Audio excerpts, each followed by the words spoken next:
దోమల్ని దోమల్ని నీటి నిల్వలు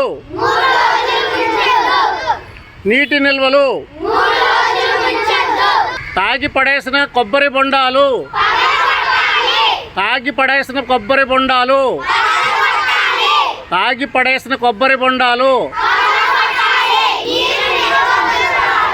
పాత టైర్లలో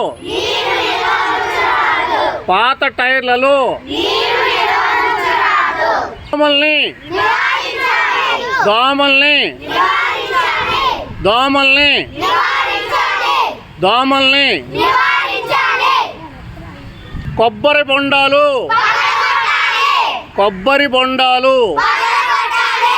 కొబ్బరి బొండాలు పాత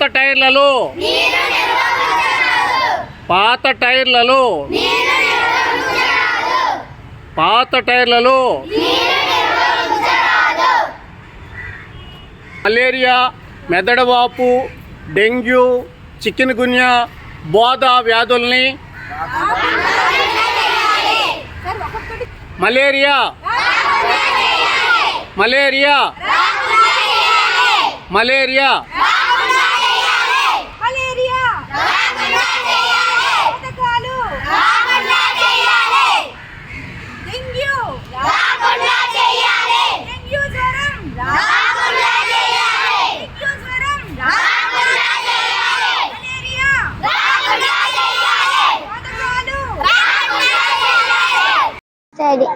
నేను జీవీఎంసీ ప్రైమరీ స్కూల్ 5వ తరగతి చదువుతున్నాను. ఇప్పుడు మనం దోమల గురించి మాట్లాడుతున్నాం. వర్షాకాలం కాబట్టి కొబ్బరి బొండాల్లోని మొక్కల్లోని నీళ్లు ఉంచకూడదు. నీళ్లు తీసేయాలి. ఎప్పటికప్పుడు క్లీన్ చేయాలి. క్లీన్ చేయకపోతే డెంగ్యూ, మలేరియా మనకు వస్తాయి. కుమార్ 5వ తరగతి చదువుతున్నాను. జీవీఎంసీ ప్రైమరీ స్కూల్లో చదువుకుంటున్నాను. జాగ్రత్తలు: వ్యక్తిగత పరిశుభ్రత, పరిసరాల పరిశుభ్రత పాటించాలి. ఇండ్లలోని గోడపై దోమలు మందు చల్లించుకోవాలి. కట్టడానికి సంబంధించిన నీటి నిల్వ లేకుండా చూడాలి. ఎలాఫిస్ దోమలు మంచినీటి నిల్వలో గుడ్లు పెట్టి ద్వారా పూర్వ పెరిగి పెద్ద దోమలుగా మారుతాయి. ఖాళీ కడుపుతో మాత్రలు మింగరాదు. పూర్తి మోతాదు మాత్రలు మింగాలి. నా పేరు సారిక. నేను జీవీఎంసీ ప్రైమరీ స్కూల్లో 5వ తరగతి చదువుతున్నాను. మనం ఇప్పుడు దోమల గురించి మాట్లాడదాం. కుండల్లో, కొబ్బరి బొండాల్లో నీళ్లు నిల్వ చేయరాదు. మనం నీళ్లు నిల్వ చేస్తే మనకి డెంగ్యూ, మలేరియా, చికెన్ అలాంటివి వస్తాయి.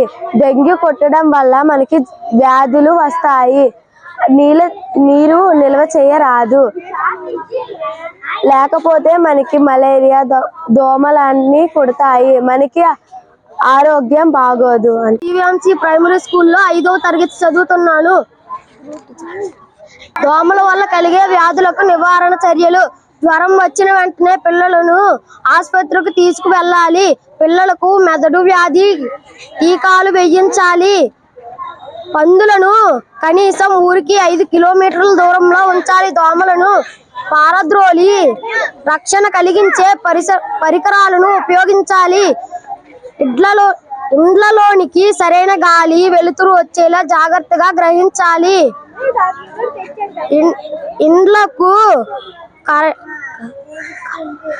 కరెంట్లు, జాలీలు, మైప్లు, మేష్లు అమర్చుకోవాలి.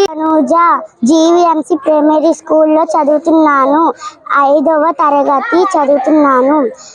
ఇంటి పరిసరాల్లో నీళ్లు నిలవకుండా చర్యలు: ఇంటి పెరట్లోని నీటి నిల్వలలో మందు వేయుట, నీళ్లు నిలవచిన అన్ని ప్రాంతాలలోని మందు చల్చుట, నీటి నిల్వ చేయు ప్రాంతాలపై మూతలు పెట్టుట, పాత టైర్లు వృద్ధి వస్తువులలో నీళ్లు నిలవకుండా చేయుట. దోమ సాధారణంగా 15 నుంచి 20 రోజుల వరకు జీవిస్తుంది. మగదోమ వారం రోజులు జీవిస్తుంది.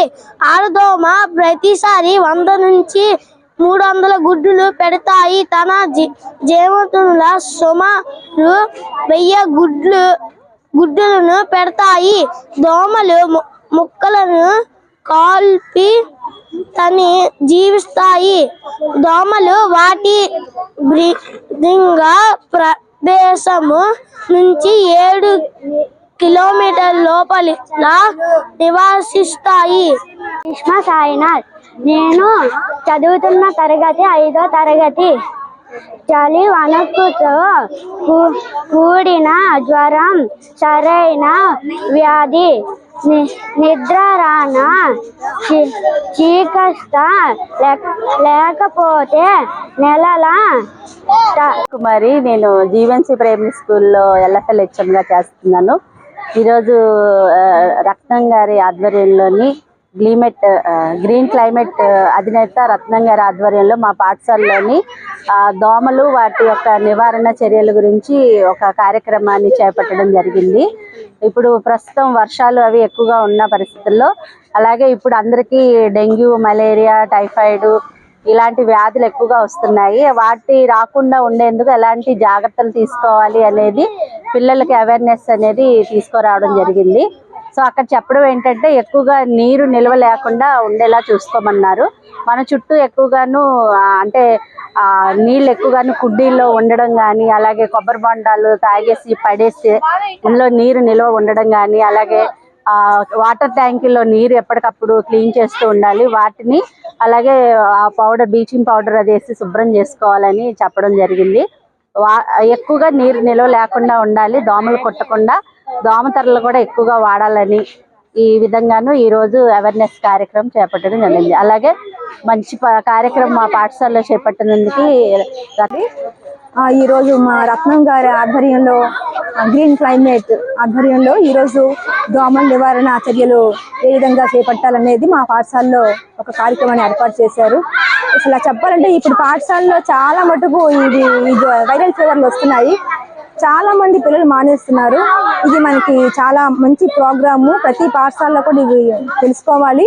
ఈ దోమల వల్ల పిల్లలకి ఈ కళ్ళు అంతా ఎర్రబడ్డం, తర్వాత ఏమో కాళ్ళు నొప్పులు, చిన్న చిన్న దురదలు లాంటివి ఎర్రగా దురదలు రావడం ఇలా చాలా మటుకు జరుగుతాయి. చికిత్స ముందు తెలుసుకుంటే ఆ నివారణ చర్యలు మనకి ఈజీ అవుతాయి. కాబట్టి దానికి క్లోరోఫిన్ అనే ఒక మందు కూడా ఇస్తున్నారు. ఆ మందు వాడడం వల్ల మనకి వ్యాధి తగ్గే అవకాశం ఉంటుంది. సాధారణంగా పాఠశాలలోనైనా మన ఇళ్లలోనైనా సరే ఎక్కడ నీరు నిల్వ ఉంచకూడదు. చిన్న చిన్న కొబ్బరి బొండాల్లో కానీ, తర్వాత మనం మొక్కల్లో కూడా ఒక్కొక్కసారి మట్టి కూరుకుపోయే మట్టి కూడా పైన నీళ్లు ఉండిపోయి దాని ద్వారా కూడా మనకి ఆ దోమలు ప్యూపా, లార్వా చిన్న చిన్న గుడ్లు పెట్టి అవి మనకి దోమలు పెద్దగా పెరిగి మనకి ఎనాఫిలిస్ దోమ ప్రత్యేకించి దానివల్ల చాలా మనకి అనారోగ్యం జరుగుతూ ఉంటుంది. ఎక్కడ కూడా దోమలు గుడ్లు పెట్టకుండా మనం చూసుకోవాలి. ఎక్కడ నీళ్ళ నిల్వ ఉండిపోతే మాత్రం 3 రోజుల కంటే ఎక్కువ ఉండకూడదు. అన్ని కూడా క్లీన్ చేసే విధంగా మనం చూసుకోవాలి.